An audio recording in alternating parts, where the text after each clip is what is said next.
מפקד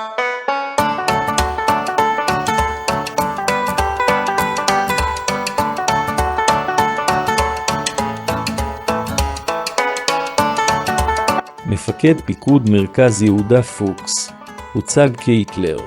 בשב"כ אומרים, כנראה פרופיל פיקטיבי שמתופעל על ידי איראן.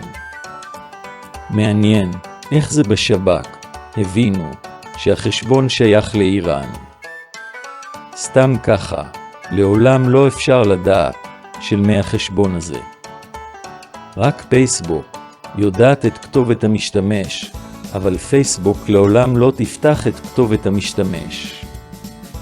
אם תשימו לב, בראש התמונה יש שם ושם משפחה של המשתמש, זה שם ושם משפחה רוסי. אז למה איראן צריך לשים שם משפחה רוסי? זה בגלל ששב"כ משקר כדי שאנשים לא יבינו עד כמה שב"כ הם אפס לחלוטין. יותר מזה, פייסבוק לא ישתפו מידע עם אמ"ן ושב"כ, כי אמ"ן ושב"כ לא ראו את פרעים מחמאס על אופניים וקטנועים.